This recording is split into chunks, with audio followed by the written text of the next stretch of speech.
আমরা আজকে কুরবানি নিয়ে কিছু কথা শেয়ার করবার চেষ্টা করব ইনশাআল্লাহ। কুরবানির প্রসঙ্গটা আসলেই আমাদের স্মৃতির মানসপটে আমাদের ইব্রাহিম আলাইহিসসালাম এবং ইসমাইল আলাইহিসসালামের যে কুরবানি, ওনাদের যে আত্মত্যাগ, এই দৃশ্যপটটি কিন্তু আমাদের চোখের সামনে ভেসে ওঠে। আমরা জানি যে ইব্রাহিম আলাইহিসসালাম আল্লাহ তাআলা সন্তুষ্টির জন্য স্বীয় পুত্র ইসমাইল আলাইহিসসালামকে কুরবানি করতে চেয়েছিলেন, এবং সেই প্রসঙ্গ থেকেই কিন্তু আমরা প্রতি বছর জিলহজের 10 তারিখে কুরবানি করে থাকি। এবং এই দৃশ্যটি আল্লাহ তাআলার কাছে এতই ভালো লেগেছিল, এই আত্মত্যাগের দৃশ্যকে আল্লাহ তাআলা স্মরণীয় করে রাখবার জন্য কিয়ামত পর্যন্ত সব বিশ্বাসীদের জন্য এই জিলহজের একই টাইমে, জিলহজের 10 তারিখে কুরবানি করাটাকে আল্লাহ তাআলা আমাদের উপর অবধারিত করে দিয়েছেন। এই বিষয়টি সূরাতুস সাফফাতের 105 নম্বর আয়াতে আল্লাহ তাআলা এভাবে ইরশাদ করছেন, ফালাম্মা বালাগা মাআহু সা'য়া ক্বালা ইয়া বুনাইয়া ইন্নী আরা ফিল মানামি আন্নী আযবাহুক ফানজুর মাযা তারা।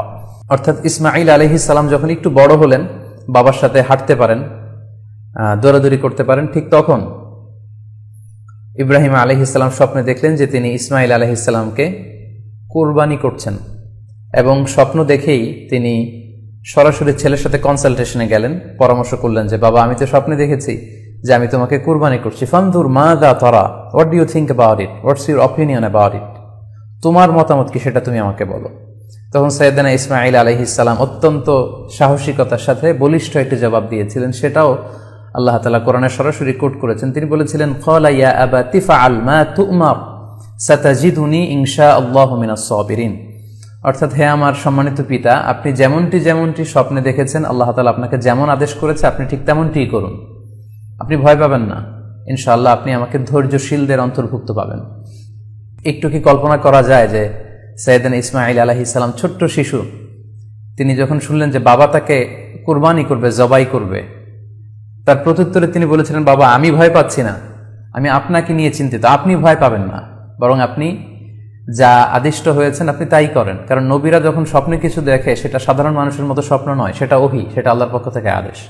তো আপনি আমাকে ধৈর্যশীল পাবেন, আপনি ভয় পাবেন না। সাইয়েদনা ইব্রাহিম আলাইহিস সালাম ইসমাঈল আলাইহিস সালামকে কুরবানি করতে শুরু করলেন, জবাই করতে শুরু করলেন। আল্লাহ তাআলার কাছে এই দৃশ্যটি এত ভালো লাগলো, আল্লাহ তাআলা সাইয়েদনা জিবরাইল আলাইহিস সালামকে দিয়ে জান্নাত থেকে একটি বকরি বা মেষ পাঠিয়ে দিলেন।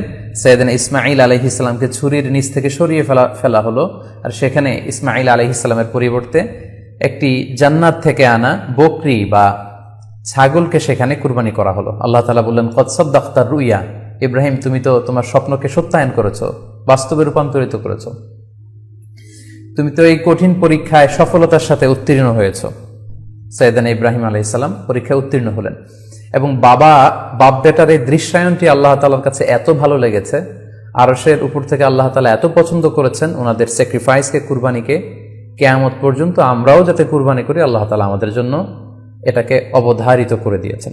সম্মানিত, শুধু এখানে আমাদের জন্য সবচেয়ে বড় যে শিক্ষণীয় বিষয়, সেটি হচ্ছে সাইয়েদনা ইব্রাহিম আলাইহিস সালামের ঔরসে যখন ইসমাঈল আলাইহিস সালাম আসে, তখন তাফসীর এসেছে ইব্রাহিম আলাইহিস সালামের বয়স ছিল 86 বছর। Could you imagine that?